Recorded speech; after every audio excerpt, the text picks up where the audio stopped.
Carol, you know those Lucy Rose apples we've been talking about? I do. You mean the ones that you said had pink flesh inside? Yeah. So my granddaughter is now convinced that I have magic apples because I buy these varieties. I think one of them's there's Lucy Rose and maybe Lucy Glow, which is a yellow apple. And she loves that they're pink and she thinks only Gigi can buy the pink ones. Gigi is magical. It's definitely another way to get kids to eat fruit. Yes, I'm going to have to look for some at the store. But before I do all that and rush out to the store right now, we need to record this episode, Dee. So get us started. Welcome to the Garden Angelist, where we talk about flowers, veggies, and all the best dirt. I'm Dee Nash from Guthrie, Oklahoma, where I garden on an acre and a half out of 7.5 acres way out in the country. And I'm Carol Michael from Indianapolis, Indiana. I have a suburban garden measured in square feet. It's about a third of an acre. We call ourselves Garden Angelists because we are evangelists for gardening. We love gardening and we would like you to love it too. Yes, we do. And we aren't afraid to spill the beans and tell all of our gardening secrets, the good, the bad, and even the ugly. But that's enough of who, what, when, where. It's a time for another episode, Dee. Good afternoon. Good afternoon. Good Sunday afternoon. And this will be published on Wednesday. Or you can get it on Tuesday if you subscribe to the newsletter, right? That is correct. So, about that living way out in the country thing, Yeah. quickly, Yeah. they just built a Starbucks 2.5 miles from my house. Wow. You could walk there. Wow. I could walk there. I will not walk there, but I could walk there. So that's crazy. What did you do in the garden this week? Oh my, look at that long paragraph. What did Well, it's hard to remember everything, but I will tell you that we had a couple good days on Tuesday and Wednesday. So I did go out and pulled up a bunch of weeds and I cut back a bunch of hostas and just did all kinds of little cleanup things. And then I got a new leaf back blower thing that you can back things and chops the leaves up and puts them into a bag. You know, you have to wear it around your shoulder, but I sucked up a bunch around I have one of those. I sucked up some, tried that out and it worked pretty good. And then on Thursday we had 3 inches of snow. Yeah, I saw that. It was crazy. It went from really nice. It was like it was Oklahoma or something. Exactly. 3 inches of snow. And then on Friday morning, the snow was gone. And today is delightful. And I've been out there. I pre-tested some holiday lights to put up later.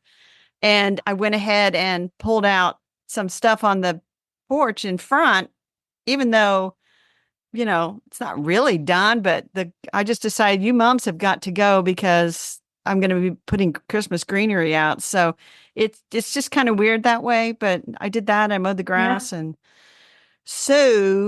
I cut it one notch lower because I hope that's the last mowing. But with this crazy weather, I have no idea.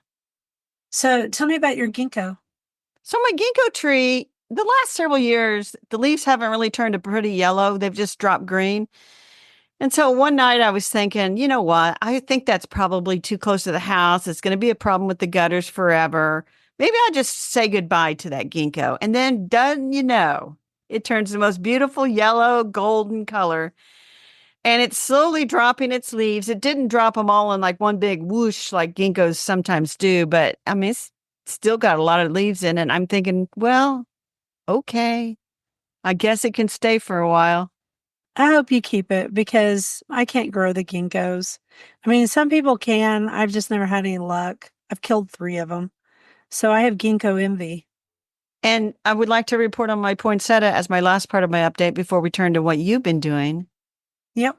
And the answer is not much change. That one leaf has been turning red, but so far it's the only one, but it has stopped dropping leaves. So well, that's nice of it. We'll see what happens. Yeah, and then go buy yourself one just in case. No. So in my garden, let's see what I do.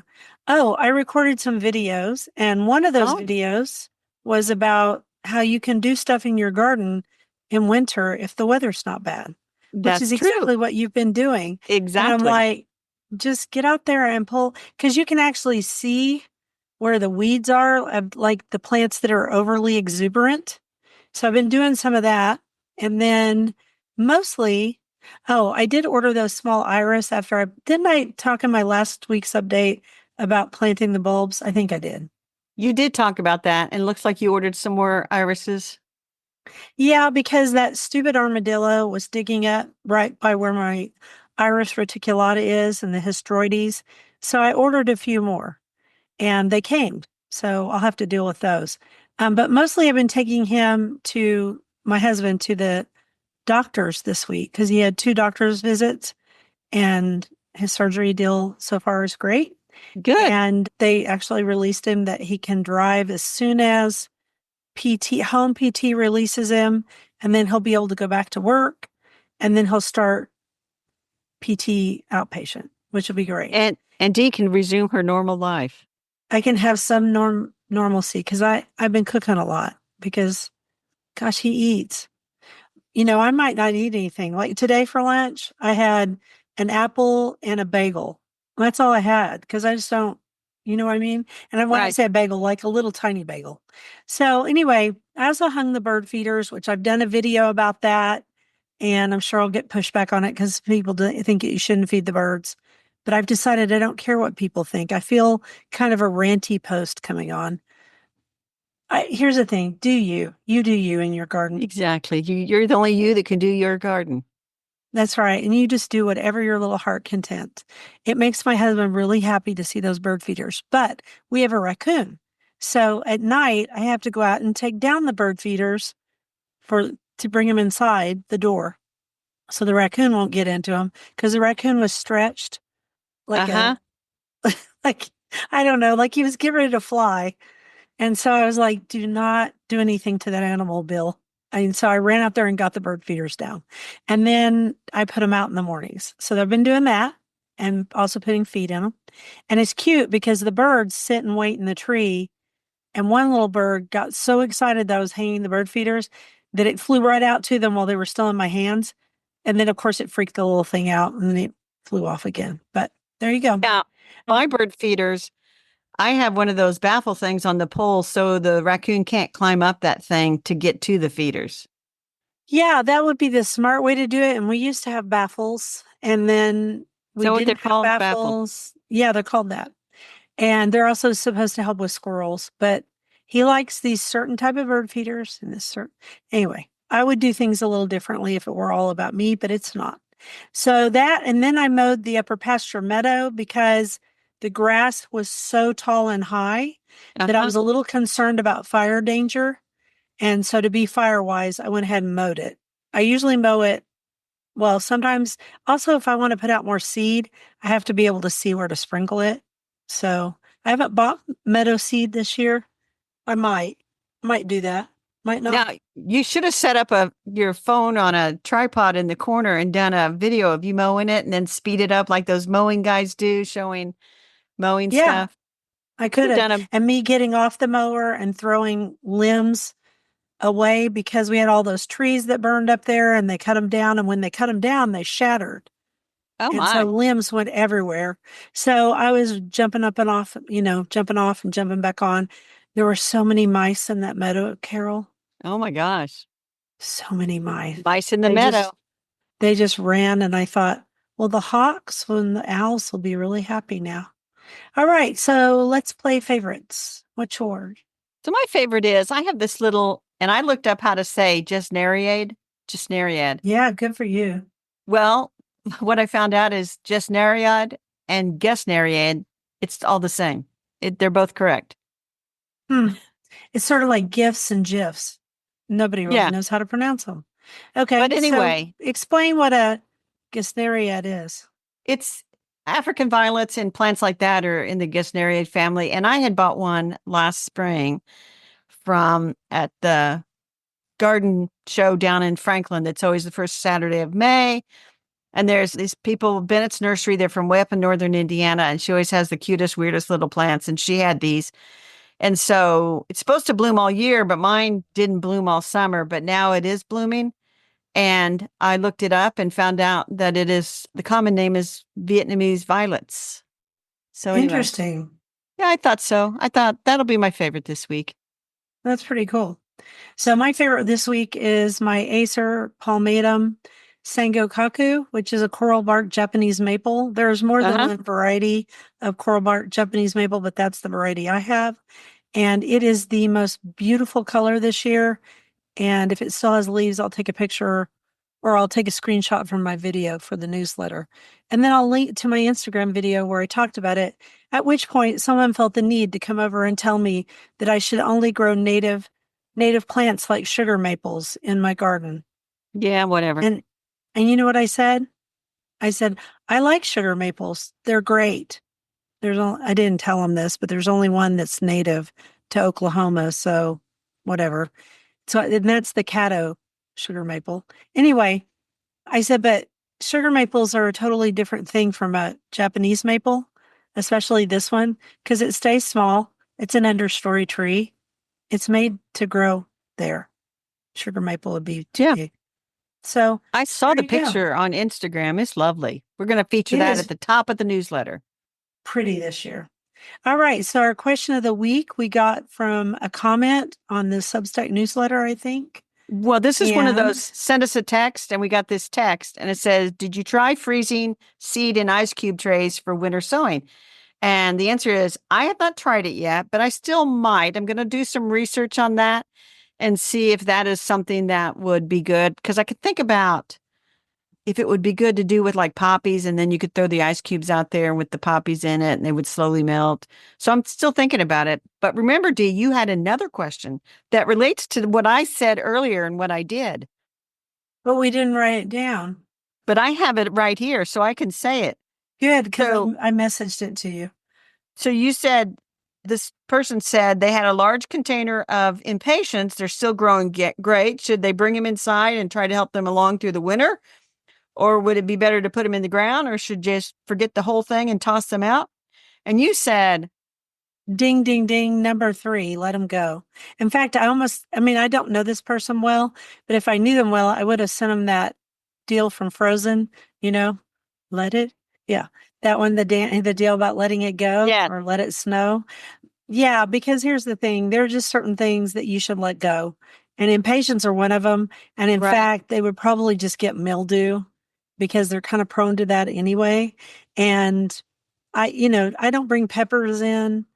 I don't bring in I Yeah, don't bring in stuff that's no, no. The only thing I brought inside, and I just put it in the garage to fend for itself, were the pelargoniums.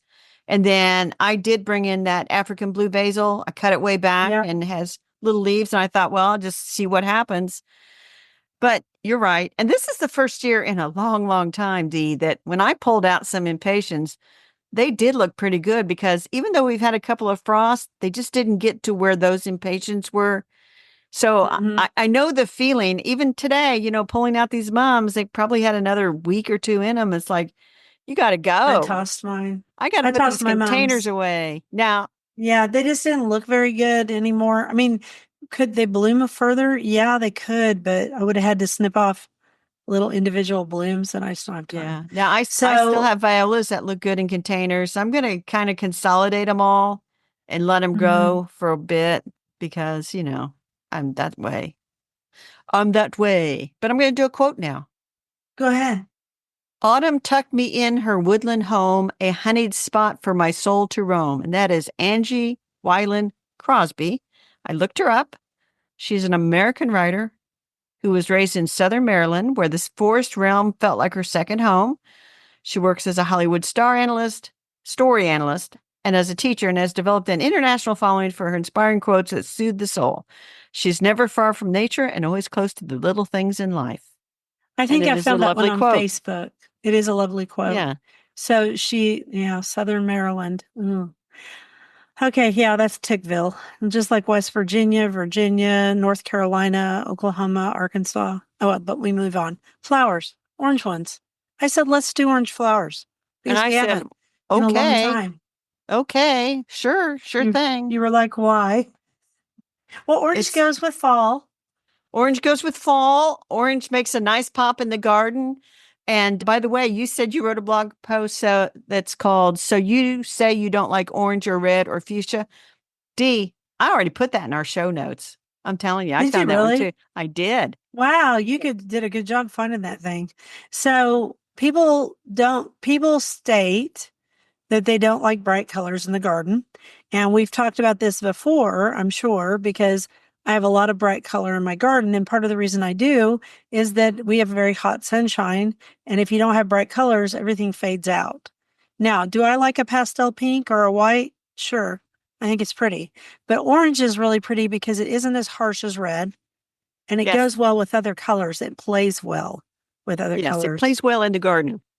Yes. So it looks good with pinks, blues, and purples.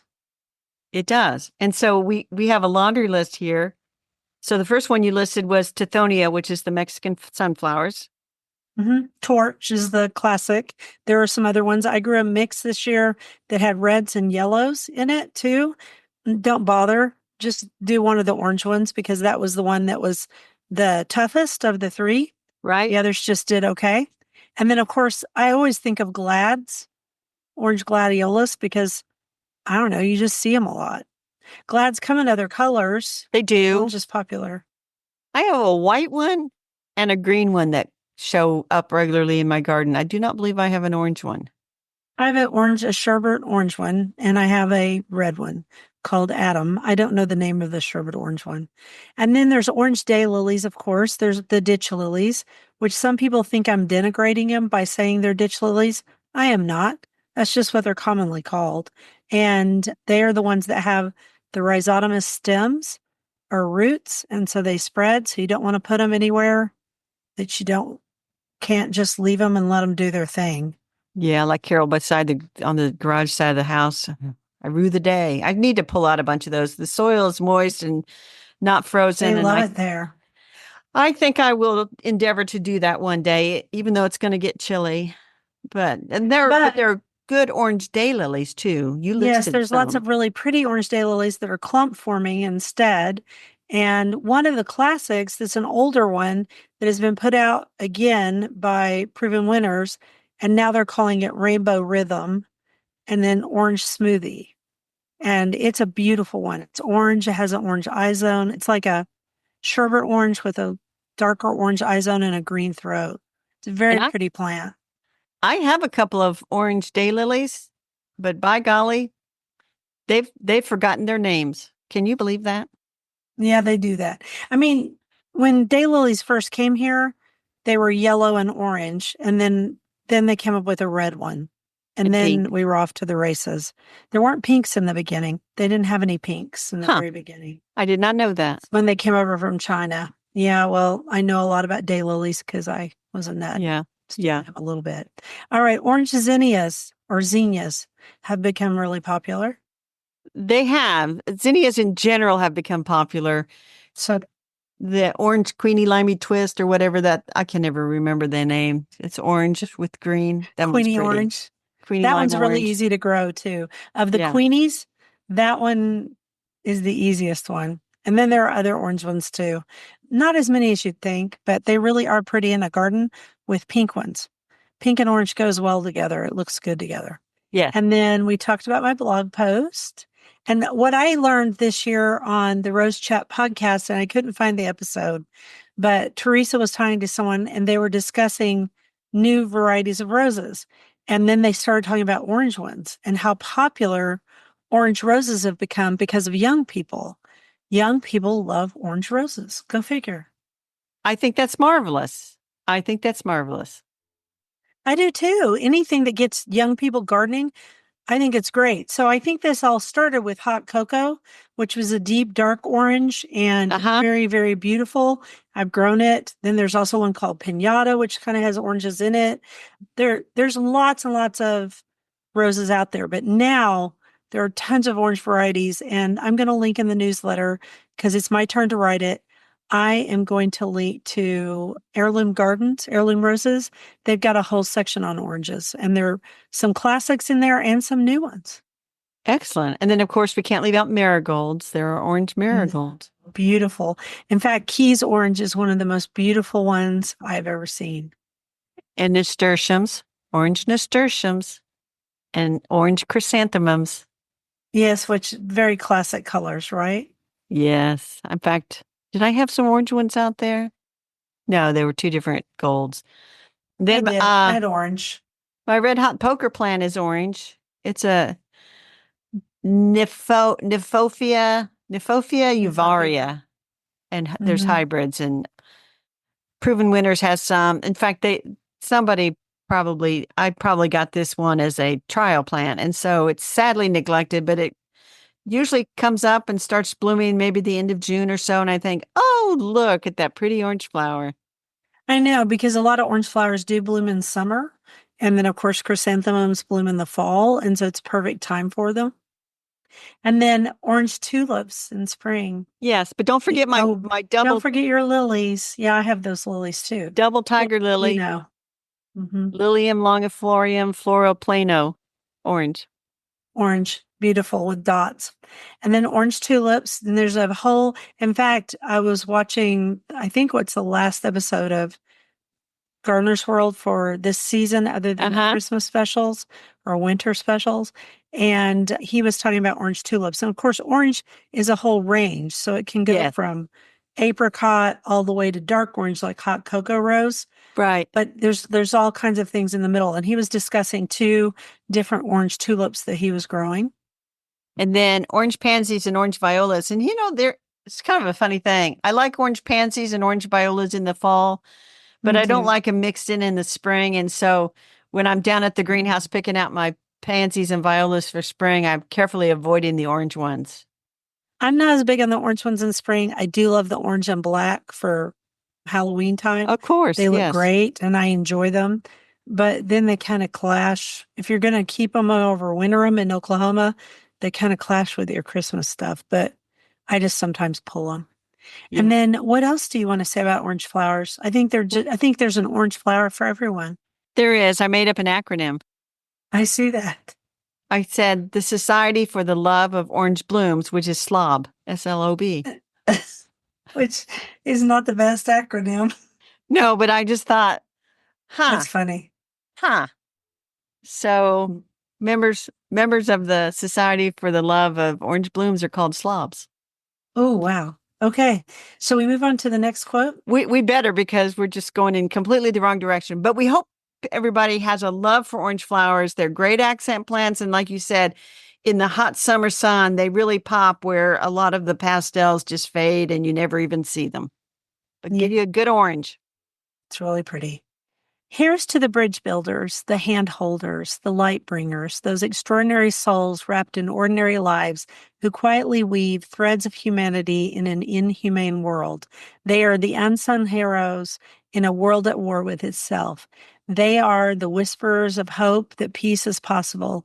Look for them in this present darkness. Light your candle with their flame. And then go, build bridges, hold hands, bring light to a dark and desperate world. Be the hero you are looking for. Peace is possible. It begins with us. And that's by someone named L.R. Nost or Nost. It's K-N-O-S-T. And is it a man or a woman? It's a woman. Oh, It's a a woman. woman. Because when they do their initials, you never know. So you looked her up. She's an award-winning author. She's the founder and director of the children's rights advocacy and family consulting group Little Hearts Gentle Parenting Resources. And she's the editor-in-chief of Holistic Parenting Magazine. That was a Beautiful. lovely quote. So we're going to talk about a vegetable that I thought was called mache. It is not. It's just mosh, M-A-C-H-E. I looked it up. That's what I call my cat. I know. But anyway, so you should grow this in honor of the cat. So once again, we turned to Kitchen Gardener magazine in the March issue, but I actually looked up on gardening know-how and there's also some great information on epicgardening.com that I will link to. But anyway, I did not know this, but mosh is native to France. Yep. And they also called it corn salad greens. Yep. They're little Because rosettes. Yep. it would show up in the cornfields. So it's a weed that people started eating. Well, if it's native to France, it probably did start out as a weed. Yeah, but it did. And it was cultivated under the name Doucette or Doucette since the 17th century. So have you ever grown mosh? I have. I have not. Can I tell you it's easy? I want to say the botanical name, though, because I like to embarrass myself. Okay, do it. Valerianella locusta. Valerianella locusta. or locusta. Locusta. Huh. So it says here that there are 200 varieties of it, each with a slightly different nuance. Well, they'd have to be a slight, I mean, to me, I've had a lot of mosh over the years. I mean, it all kind of tastes the same. It's delicious. I have What? no idea how they would tell the 200 varieties apart. And I don't think they, I don't think they taste that different either, I'll be they honest. don't. So, can I just say it is so easy to grow It's and it is weed. very rewarding and it's easy to eat. And you do, like when you harvest the little rosettes and you do have to pinch off the bottom because it has a little root Uh-huh. attached. So it's fairly intensive, labor intensive, and it doesn't last long in your refrigerator. They used to sell it as a crop, and I used to buy it at Target, believe it or not. And then they quit selling it. And I think it's because it doesn't last very long. Yeah. But Turned to I grow it a lot. Yeah, it was not, it's hard to keep going. A little bit like buying apricots instead of growing them. So it is it is delicious and it's really good. It kind of reminds me of a softer version of young arugula, and uh-huh. it has a nice texture to the leaf. It's really easy to grow because it's a weed. Well, according to this article, and it was written by someone named Ingrid Bauer, Bauer, and Mhm. I think she's in British Columbia. Yes, in British Columbia. But she says the seeds, you would sow them around Labor Day. So it's a little bit late to get started with sowing those. But this is, if you had a cold frame or something like that, you could sow these in there and probably harvest them all winter long. I wonder where she lives because I think you could do it here in October British or even Columbia, November. that's where she lives. Oh, that's what you just said. Okay, so I was thinking about that, but I was also looking at the recipes. So one of the recipes, like I said, it's very similar to arugula. And so here, this is mosh with beets and walnuts, which you see arugula with beets and walnuts. And then the very simple dressing is caraway seeds, which I would leave out because they would take a lot away from the mosh because it's very subtle anyway. And then she has 5 tablespoons of walnut oil, a tablespoon of red wine vinegar. I'd probably use rice vinegar. And then she uses a tablespoon of balsamic vinegar, and then salt and pepper. And that's it. She uses white pepper, but I just use pepper. So it looks delicious. And beet salad is one of my very favorite things. And I like mush enough. I've grown it 2 or 3 times. Yeah. She said also it's remarkably hardy that it can survive down to 5 degrees Fahrenheit, which I'm telling you, that's cold. That's really cold. But in a Mhm. cold frame, I mean, you'd be picking this stuff all winter long, I think.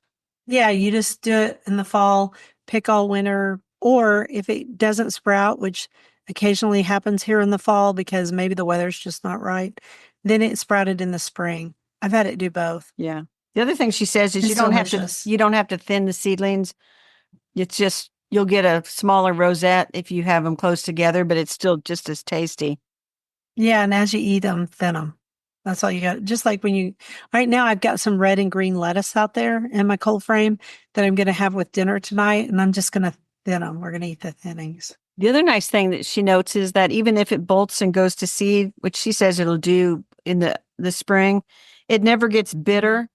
And so you could save those seeds to sow again in the next fall. I think mine just resowed itself. You know how that goes. Yeah. And I think there are probably some recipes on the internet for people. Basically, you could put it into a salad. You don't have to. And I would use a Yeah, light just treat dressing. it like arugula. Anything that you would use arugula for, use it for that. Oh, there's a whole thing on figs in this episode. In this magazine. A whole There's a fig one right before that. Didn't we do that before? we've never really talked about figs, but let's stick to mosh right now. Corn salad. I'm done. You're done I'm with corn done. salad. You're done with mosh. Yeah, I'm So ready to move our on. friends at Botanical Interest have seeds for this. If somebody wants to use an affiliate link, or truly, probably every seed company we have an affiliate link to has mosh seeds. If you wanted to give it a try now, and if you have a cold frame, Dee, I want you to go ahead and give it a try now. You want me to just go buy some seeds and put them in there? Yeah, you were out I buying may have seeds. some, you know what? I may have some seeds because I bought some seeds the other day. Let's just pause Who before we knows? go to the book, because one of the things you did not talk about was the phone call you made earlier in the week when you took yourself on a little adventure. And what did you do? You bought wax bulbs at Costco. You were so excited to find them. I was. I shared it on my Instagram. A bunch more people found them too because they all wrote me and told me. You can also buy those online, by the way. One of my people went and bought some online From Costco online? from Costco online, and they found white ones. There are white ones too Oh, that'd be nice. online. And then you Yeah, took so I yourself did that. to a garden center. ELC. Yeah. And did you not buy seeds for yourself for next year? Yeah, because Botanical Interest had their 2025 seeds out. And you didn't So I buy any snatched mosh some up. seeds? I don't know if I bought mosh seeds or not. I don't think so. I think I bought, like things you can't find. Right. Uh, Like stuff that sells out in spring. I don't even remember what I bought. Oh, I do too. I bought two kinds of nasturtiums. I bought some winter radishes. Remember when we did that whole thing on yes, radishes and whether yes, they were yes. spring, fall, summer, winter? I bought watermelon radishes, which are winter radish. And then don't remember what else. I saw A what few things. I saw watermelon radishes for sale at the store the other day. Mm, There's a bag and it said watermelon radishes. Yes. really? I can't believe they were for sale. That's cool. Be a lot easier than growing them. They're kind of a pain to grow, in my opinion. I also, speaking of seeds, the amaranth I grew, the hot biscuits amaranth, I do it recall. grew Hmm. huge tall, had a million seeds on the seed heads. I took them inside and saved them in a bucket, just the big long seed heads. Yeah. So I can grow that amaranth for the rest of my life if I'd You like. you can. And There's I was gonna say so many. I hope you didn't let the seeds all drop to the ground, because then you would have no choice. You would be growing that amaranth for the rest of your life. That's okay. I like amaranth. Amaranth just is one of my favorite plants. We should talk about it next time. All right. So we're gonna If you go and do a quote and go to the bookshelf. When we are calm, unhurried, and free from stress and distractions, the brain slips into a richer, more nuanced mode of thought. Some call this slow thinking, and the best minds have always understood its power. And that is Carl Honore. He is a Canadian journalist who wrote the internationally best-selling book In Praise of Slow from 2004 about the slow movement. And this is a good reminder for people because this will come out Tuesday, Wednesday, and some of our listeners who probably won't even be listening to this because they'll be frantically getting ready for Thanksgiving. But anyway, Thanksgiving, yeah. on the bookshelf, we are delighted, Dee. Mm-hmm. We are delighted because our friend Noelle Johnson, who we know from Garden Com, she wrote, and it's coming out, I think, in this January, but either way, it's not out yet. It's The Water Smart Garden: Techniques and Strategies for Conserving, Capturing, and Efficiently Using Water in Today's Climate and Tomorrow's. Mm-hmm. And it is quite good. And we will say that Noelle lives in Arizona. So she lives in gardens in a desert climate where water is scarce. But let Yep. that not detract the reader in other areas of the country who are just looking for ways to water smartly in their garden and use water smartly, like you do in the summertime. I do. I do because it's hot and dry here. And also one of the pictures in the very beginning is in a Texas garden. So I think people need to remember that this doesn't just apply to Arizona. I Correct. think a lot of us have drought. Oklahoma is mostly out of drought right now because of all the rain we got, but we were in really severe drought through summer. We get all of our rain in spring and fall, usually. Well, and I will say this. So the description starts out, have you ever faced water use restrictions and worried about how you can still grow a beautiful, productive landscape? This book shows you how. And I'm going to go back like an old timer to 2012 when we had a drought and there were watering restrictions. And so, it was, did your garden make it? Might have depended on if you were using some of the tips and techniques that she has illustrated in this book.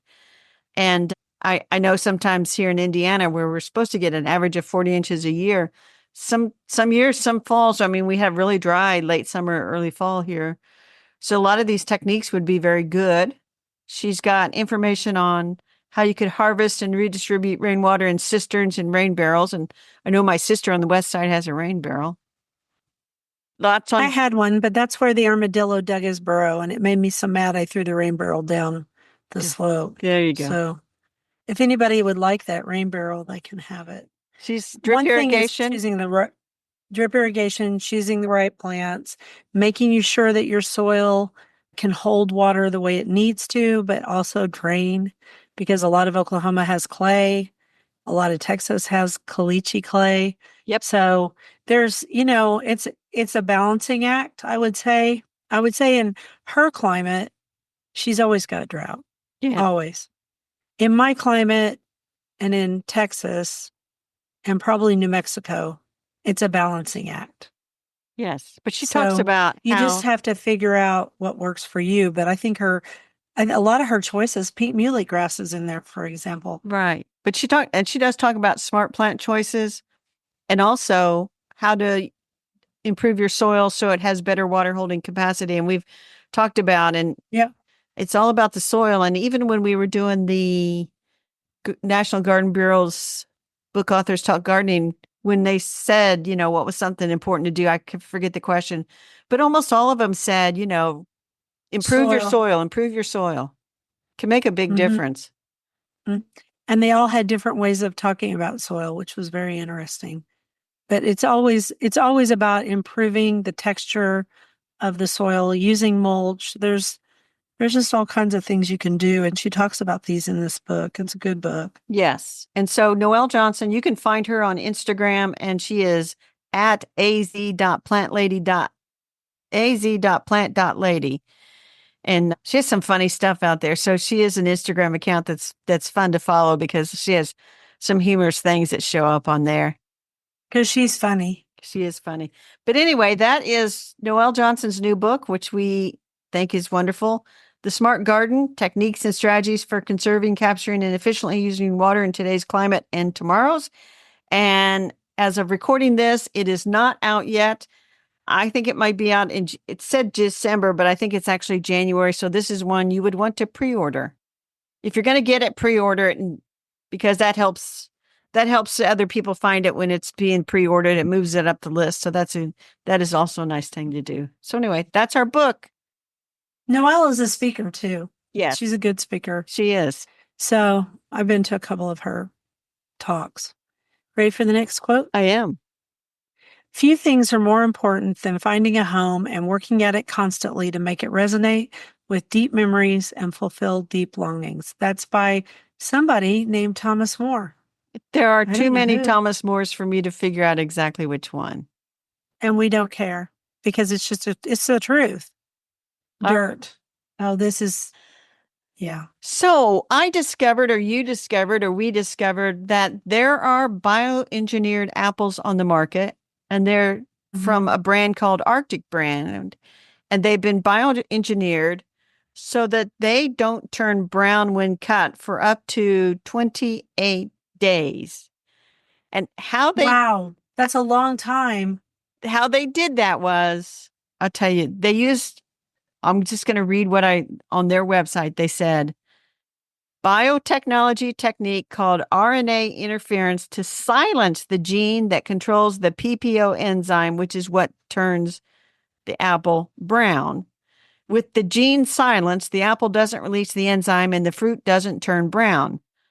There's non-browning GMO Arctic apples are currently available in Golden Delicious, Granny Smith, and Fuji varieties, with GMO Gala apples in development.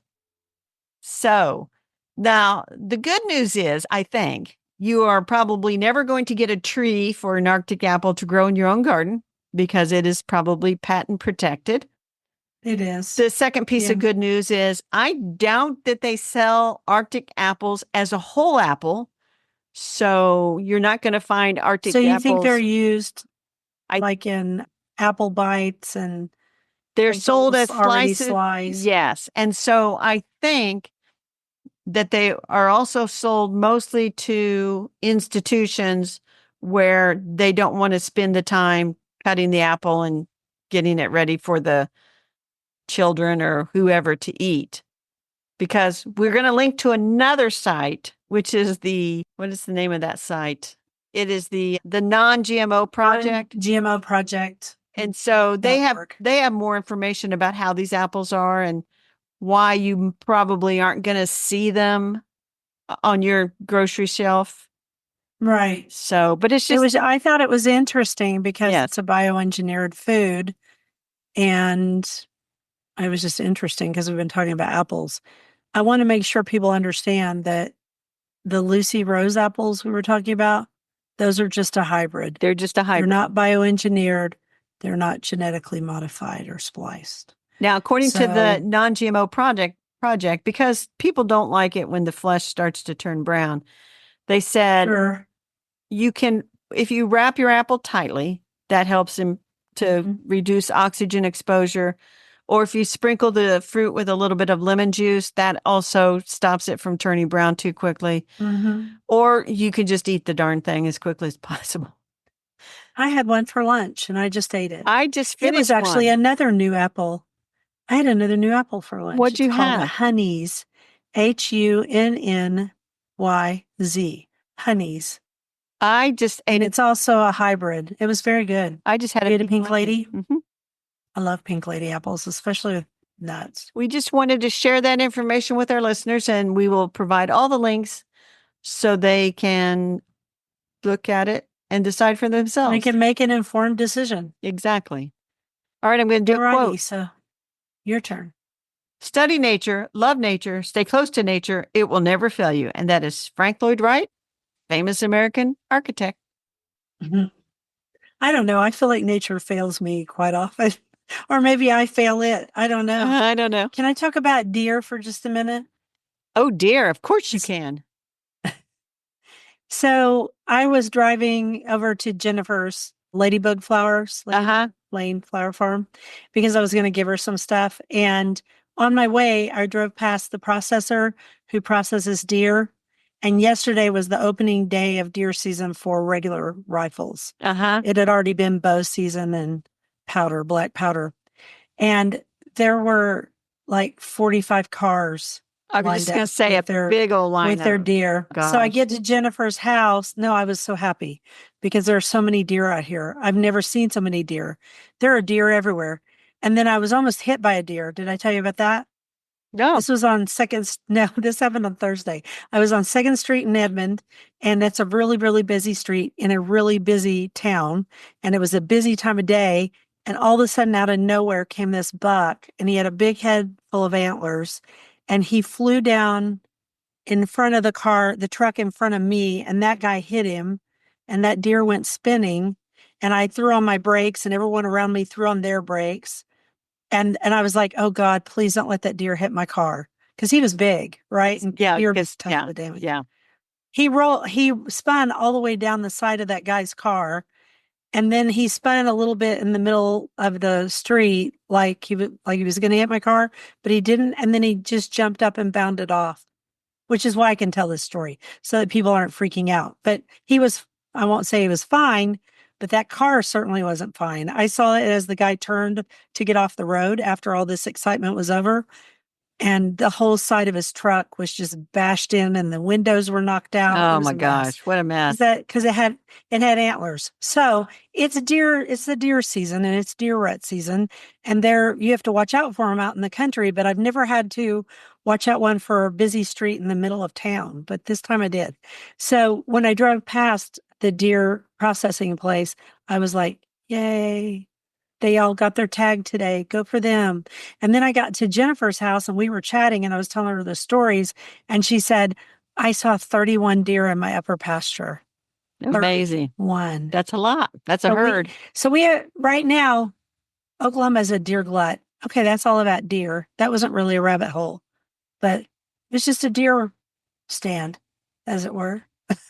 So your rabbit hole was the orange flowers. Yeah. Okay. My rabbit hole was those apples, but also I used a new, and don't hate me, but artificial intelligence search engine called perplexity.ai. I use it sometimes for just fun to see what's going to happen. Well, the thing is, when that I like about Perplexity AI. It's more like a search engine, but you ask it a question and then it comes back. It tells you where it got the answer. So then you can go back to that Mhm. website. So, Right, because that's one of the unfair things is people have written a bunch of stuff, yes. especially people who are writers who write on various topics. It's pulling from all of those and nobody gets credit. So that's one of the criticisms. But Anyway, Perplexity does give credit. I mean, does tell you the source. good. So I said, what was that poem about the first snow, waking up and being different in the morning? And it gave me J.B. Priestley's quote. And then it said, here's some other poets who wrote about the first snow. So I wrote that all into a blog post. And then I did get a book of poetry, Dee. It's in the other room. I ordered You and I and our books. You talked me into that other book. Okay, go ahead. anyway. So Elizabeth Ellen Long, she wrote a lot of poems about nature. So I decided she'll just be an honorary Nice.